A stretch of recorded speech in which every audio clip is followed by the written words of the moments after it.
Halo, selamat pagi Sobat Sehat. Bagaimana kabarnya? Semoga hari ini keadaannya sehat selalu dan tentu menjaga protokol kesehatan. Kembali lagi di program Ayo Sehat tentunya dengan sejumlah informasi dan inspirasi seputar dunia kesehatan. Hari ini kita akan berbincang mengenai gangguan tidur sleep apnea yang harus Sobat Sehat waspadai karena berbahaya bagi kesehatan.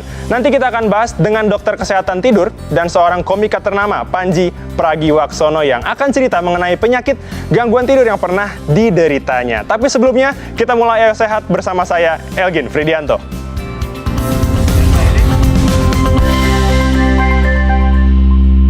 Sobat Sehat pernah dengar penyakit sleep apnea? Betul, gangguan tidur yang membuat nafas penderitanya berhenti secara singkat selama beberapa kali saat tidur.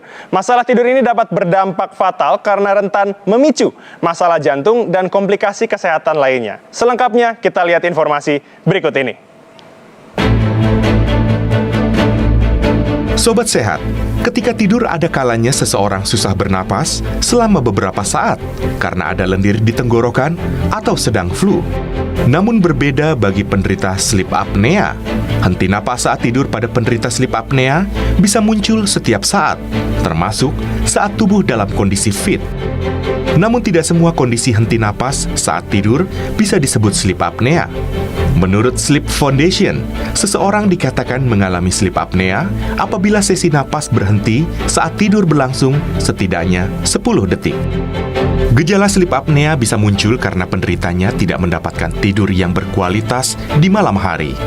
Beberapa gejala sleep apnea yang kerap dialami penderitanya, yakni mendengkur keras, napas berhenti beberapa kali saat tidur, terbangun dalam kondisi terengah-engah, bangun tidur dengan kondisi mulut kering, sakit kepala di pagi hari, susah tidur, sering mengantuk di siang hari, kurang fokus atau konsentrasi, mudah marah dan lelah.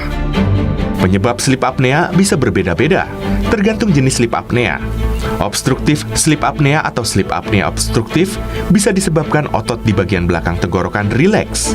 Ketika otot rileks, saluran napas bisa menyempit dan menutup jalan napas, sehingga sulit mendapatkan udara dan kekurangan pasokan oksigen dalam darah. Saat kekurangan oksigen, otak akan mengirimkan sinyal ke tubuh untuk segera bangun dan membuka kembali jalan napas yang tertutup. Saat terbangun, penderita sleep apnea akan tersedap, kaget, atau mendengus. Pola ini bisa berlangsung setiap 5 hingga 30 kali setiap jam sepanjang malam saat tidur.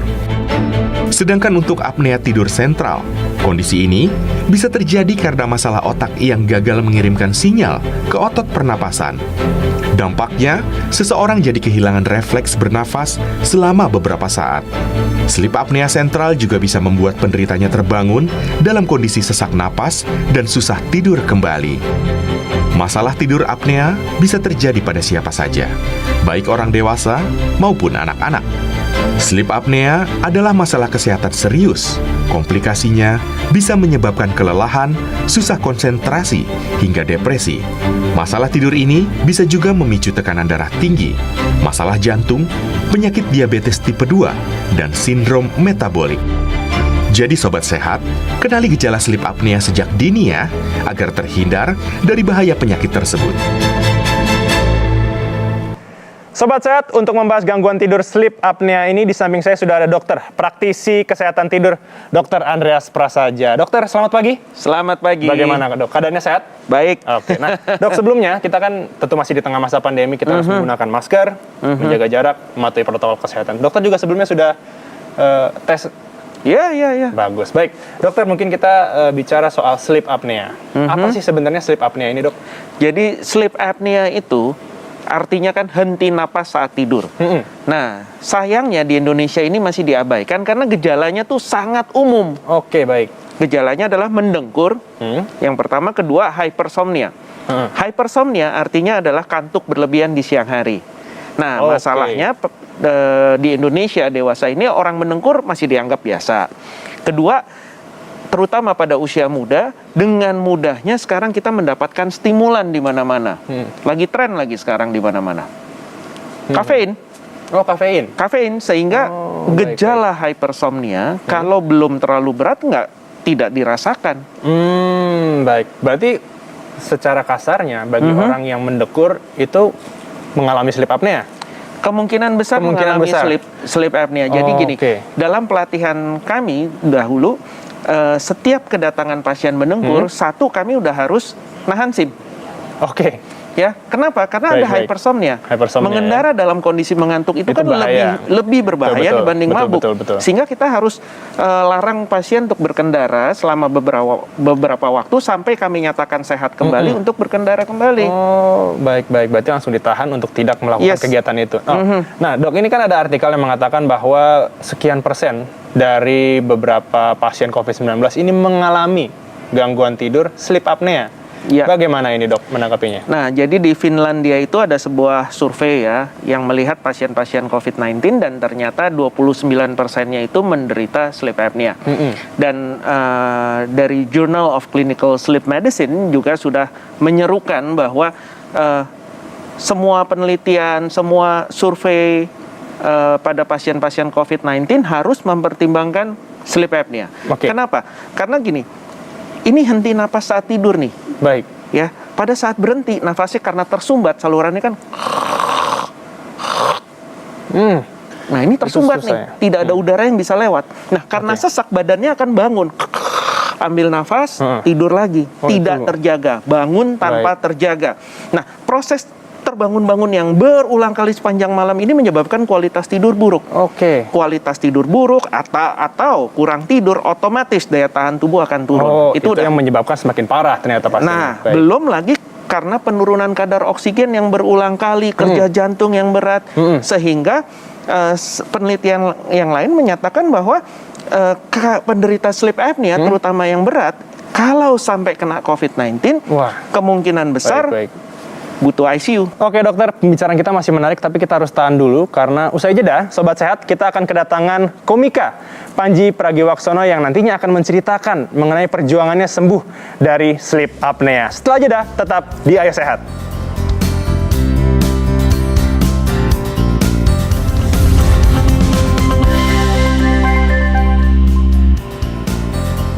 Kembali lagi di Ayo Sehat, kita sudah kedatangan tamu luar biasa. Selamat pagi, Mas Panji Pragiwaksono. Saya tamu luar biasanya. Oh iya dong, pasti. Saya beliau. Sama. Saya mah tamu biasa, kan sering di TV ini. Nggak apa-apa, Mas Panji. Justru bisa menceritakan, bisa berbagi pengalaman, itu kan sesuatu hal yang luar biasa. Sobat Sehat, berikut cerita Panji Pragiwaksono menghilangkan gangguan sleep apnea. Kita simak berikut ini. Yang gue alami itu namanya sleep apnea. Sleep apnea adalah ngorok sampai tahap dimana nafasnya berhenti. Dan dari yang gue baca, ini tuh nakutin. Bisa sampai punya resiko terhadap jantung. Jadi kalau misalnya lu berhenti nafas, jantung lu kerja ekstra keras. Dan itu jadi nggak wajar. Dan bukan cuma itu, kadar oksigen yang masuk ke otak juga kurang. Makanya besok paginya selalu lemes. Dan itu mempengaruhi sama metabolisme tubuh. Sebanyak-banyaknya gue olahraga dan jaga makan, ternyata nggak kurus-kurus. Jadi tidur tuh sebenarnya sangat krusial dan ngaruh ke banyak faktor. Inilah dia kamar yang akan saya tiduri selama 1 malam. Di kamar ini nanti sebelum tidur akan kayak dipasangin nggak tahu apa, tempel-tempelin untuk meriksa. Ya, setidaknya ini sebuah pengalaman yang kocak sekali. Saat ini muka gue dihujani dengan kabel dan nggak tahu apa. Ini bukan oksigen untuk ngebaca aja pola pernapasan. Gue lihat kabelnya nih. Ini sampai ke badan-badan, bahkan sampai ke kaki. Yang dilakukan adalah mencoba untuk merekam tidur gue dari berbagai macam aspek, jantung, aktivitas otak mungkin, terus kayaknya juga otot. Oke, Mas Panji mungkin bisa langsung diceritakan nih, pengalamannya nih bisa tersembuh atau mengatasi sleep apnea seperti apa? Sebenarnya diselesaikan karena udah terlalu lama berkelanjutan masalahnya. Karena saya ingat banget kok, saya pernah jadiin bahan stand up saya tahun 2012. Ada pertunjukan namanya Mereka Dalam Bercanda, tayang juga di stasiun ini. Itu saya cerita bahwa istri saya nggak tidur bareng sama saya karena dia bukan cuma nggak kuat dengan saya ngorok, dia nggak enak tidur dengan nyaman karena saya berhenti nafas mulu. Oh, jadi dia panik. lagi tidur, dia jadi kebangun ngelihat saya berhenti nafas, jadi dia mesti bangunin saya, baru dia bisa tidur lagi. Dan dia ngerasa, aduh nih kamu mesti sembuhin ini karena aku jadi nggak bisa tidur gitu. Itu saya bahas di stand up saya. Jadi 2012 itu juga pembahasan stand up-nya, berarti kejadian udah dari sebelumnya. Saya prediksi sih dari tahun 2010 mungkin saya udah kayak gini. Oh, dari 2010? Malah saya curiga 2009 karena 2009 tuh berat badan saya tuh nyentuh 100 sebenarnya. Oke. Jadi udah cukup lama. Terus ada kejadian yang rada traumatis terhadap diri saya, terus akhirnya saya niatkan untuk diselesaikan oleh beliau kebetulan. Baik. Iya. Itu ngaruh dok berarti? Yang masalah berat badan berarti ya itu ya? Berarti itu sangat berpengaruh untuk sleep apnea. Karena kan kualitas tidur kita terganggu. Begitu kualitas tidur kita terganggu, kita ngantuk. Orang ngantuk bawaannya ngapain? Makan. Nah itu satu. Kemudian otak kita kan kurangan energi, kurang tenaga. Sumber tenaganya sama makanan dari otak apa? Cuma ada 2, oksigen dan gula. Ya, jadi dibikin lapar terus, kadar gula jadi naik. Nah kemana-mana deh. Oke, itu baik. Nah, bagaimana sih Mas Panji untuk turning point akhirnya mau untuk mengobati atau melakukan terapi untuk menghilangkan sleep apnea? Karena ada kejadian yang aneh aja gitu. Tampaknya diomelin istri, diomelin anak tuh nggak cukup untuk membuat saya bisa berhenti. Karena waktu itu saya ingat istri saya pernah ngerekam anak saya. Istri saya bilang, gimana ayah kalau tidur? Terus anak saya gitu. Jadi anak saya udah tahu bapaknya tidur kayak gitu. Tapi itu tampaknya tidak cukup untuk bikin saya berhenti. Sampai suatu hari, saya lupa persis tahunnya berapa. Kayaknya sih tahun 2019 atau 2018. Oke. Lagi di restoran, lagi liburan di Bali. Pengen sarapan di sebuah tempat makan seberang hotel. Terus waktu itu tuh rasanya cuman kenapa aus banget ya gitu. Cuman gitu doang. Tapi nggak pusing nggak apa. Pesan makanan datang. Terus saya baru mau ngomong, aneh banget makanannya kok bentuknya kayak gini. Tiba-tiba ser langsung. Suara tuh kayak tiba-tiba budak itu gitu. Terus tiba-tiba gelap gitu. Waduh. Terus nggak inget apa-apa aja. Itu Gelap.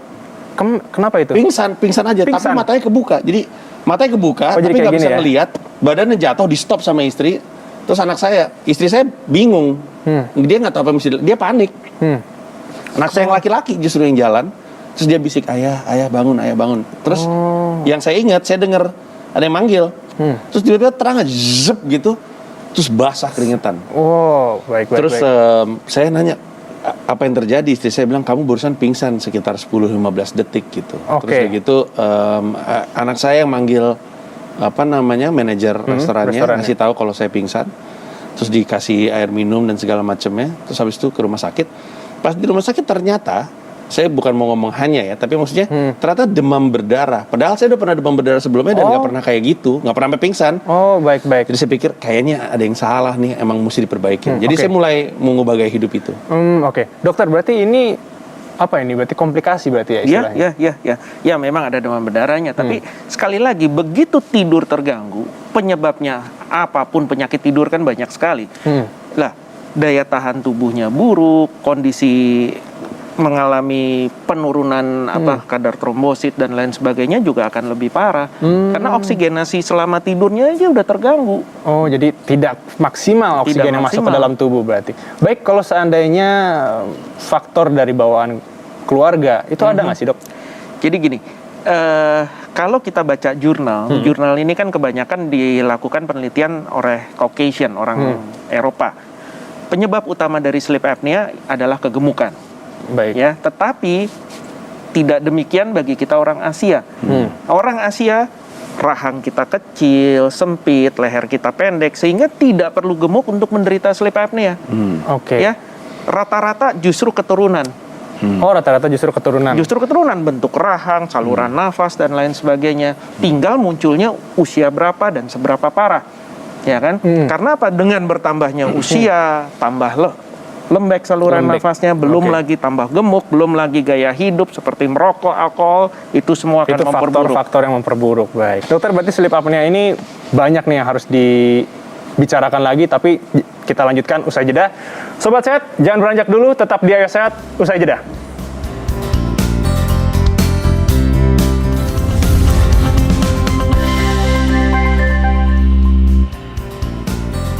Masih di Ayo Sehat bersama Dr. Andreas dan tentunya Mas Panji Pragiwaksono, kita lanjutkan perbincangan soal gangguan sleep apnea. Mas Panji, ini tadi kita sudah melihat bahwa pengobatannya ditempel, terus di kepala kebanyakan ya, di kaki juga ada. Itu kira-kira berapa lama? Dan mungkin bisa diceritakan itu seperti apa sih? Itu tepatnya pemeriksaan sih ketimbang pengobatan. Jadi waktu pertama kali ketemu sama dokter Andreas, dianjurkan untuk tidur di sleep lab namanya. Sleep lab. Tapi sebenarnya sleep lab saya pikir tuh laboratorium beneran. Jadi kayak ada kayak kaca, terus orang-orang pada Nyatet semua gitu ya. itu. Kayak 50 Cent di lagu In The Club gitu. Wah.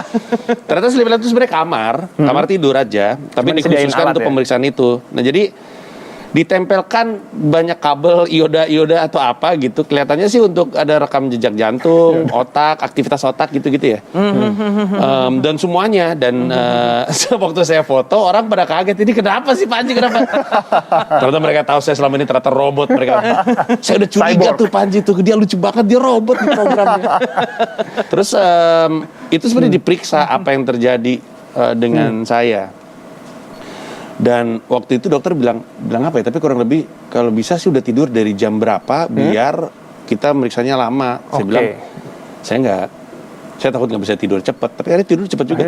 Tidur cepat. Tapi waktu itu yang ngobatin dokter Andreas? Yang dokter saya untuk menyelesaikan itu adalah dokter Andreas. Yang nyuruh saya sleep lab dokter Andreas. Dan hasilnya kita seminggu kemudian ya. Kira-kira seminggu. Hasilnya setelah semua rekam itu dicatat, diperiksa, terus begitu kita ketemu, baru ada semacam konsultasi. Disitulah dikasih tahu bahwa saya 26 kali berhenti nafas dalam satu malam. Terus 1 jam. Setiap berapa? 1 jam. Setiap 1 Dalam jam? 1 jam. 26 kali per jam. Astaga. Saya baru sadar. Selama ini saya salah. Lebih menakutkan. Itu lebih serem. Berarti Tidak. dokter secara tidak langsung atau secara kasarnya kondisi dari Mas Panji ini berarti sudah parah berarti. 26 kali per jam itu sebenarnya masih sedang. Oh, masih sedang. Nah, lebih dari 30 kali per jam itu berat. Cuma beda 4. Beda 4. 4 doang bedanya. Tetapi itu kan angka kuantitatif. Nah, secara kualitatif kita harus lihat lagi. Ya, penurunan oksigennya seberapa jauh, berapa lama dia sekali berhenti nafas, kerja jantungnya gimana. Ternyata secara kualitatif ya kerja jantungnya juga sudah mulai terganggu. Nah, itu yang saya tekankan waktu itu. Itu yang serem justru. Habis itu dokter bilang gini. Pokoknya kalau nggak salah sleep apnea itu ada beberapa solusi, termasuk sampai ke operasi untuk yang parah banget ya, Dok. Karena kan urusannya rongga ya. Baik. Tapi waktu itu saya tidak disarankan untuk operasi karena tidak sampai level itu. Tapi dokter bilang kalau misalnya kita nggak selesaikan, kamu nggak boleh tuh bola dan nggak boleh basket. Saya kaget, saya senang banget sepak bola dan basket. Tapi saya sedih ketika dengar itu.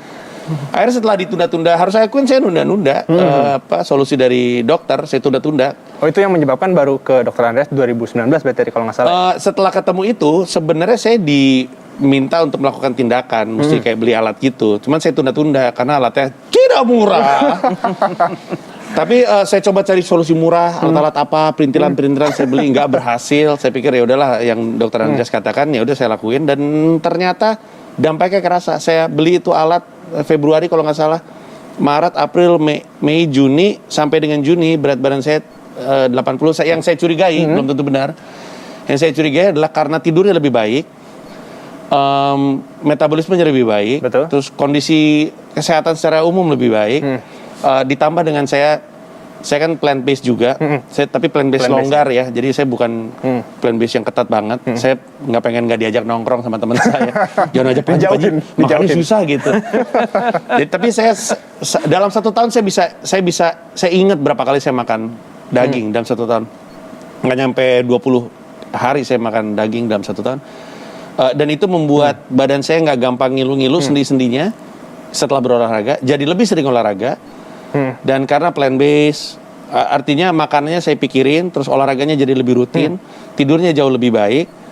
Lama-lama tuh secara kolektif tuh berdampak. Dan waktu itu saya rada obsesif sama larinya, karena PSBB bikin saya nggak bisa sepak bola dan basket gitu. Dan akhirnya turun. Saya mengatribusi ini tuh salah satunya adalah karena sleep apnea-nya hilang. Nah, Mas Panji, dokter, ini juga gini ada perbedaan nih. Mas Panji Ya ampun. dari yang obesitas sekarang ini sudah sembuh. Bener tuh yang kanan. Ini yang kanan saat masih ini ya. Iya. Cukup berbeda, Mas Panji. Kelihatan banget nih ya. Iya. Setelah dilakukan pengobatan. Itu tuh 96 yang kanan, 95. 95 yang kilo. Itu 81 kalau nggak salah. Oh, Yang kiri. Hampir 10 kilogram ya berarti ya. Lebih, Bro. Lebih ya. Lebih itu. Jadi makanya waktu orang pertama kali itu si Panji kenapa tiba-tiba kurus banget.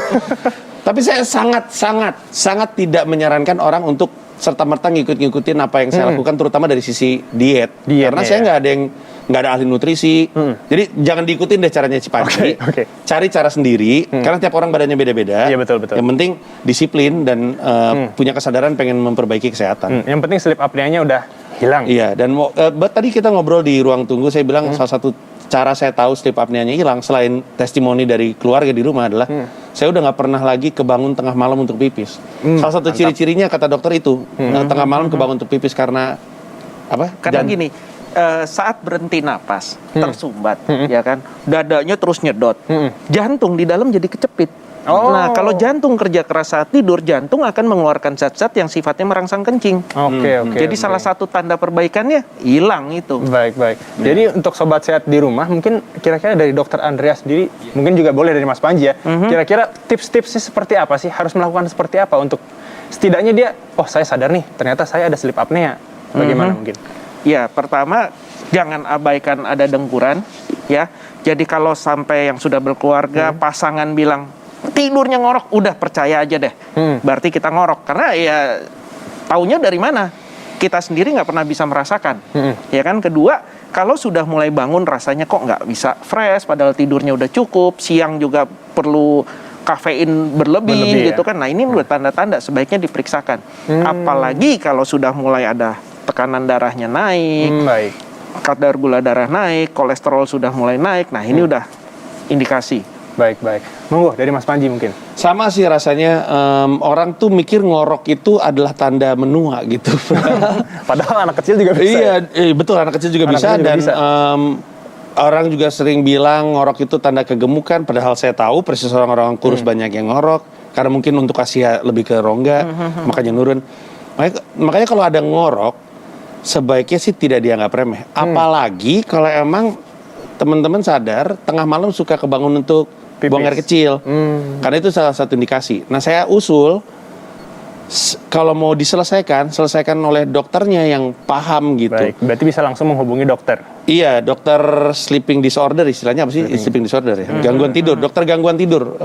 Mungkin nggak terlalu banyak, tapi ada kan harusnya di Indonesia. Ada. Diperiksakan dulu aja, habis itu dengar kata dokternya dan nurut, jangan kayak saya ngeyel. Tapi akhirnya kan sembuh. Akhirnya saya kapok dan saya nurut sama dokter Andreas. Oke. Mas Panji, terima kasih. Sama-sama. Tentu untuk informasinya, dokter Andreas, terima kasih untuk informasinya. Terima kasih. Usai sudah perjumpaan kita di program Ayo Sehat hari ini, tetap saksikan program Ayo Sehat setiap hari Senin hingga hari Jumat hanya di Kompas TV, independen, terpercaya. Saya Agin Fridianto. Dokter Andreas bersama Mas Panji Pragiwaksono pamit undur diri, tetap jaga protokol kesehatan dan tetap jaga kesehatan. Sampai jumpa.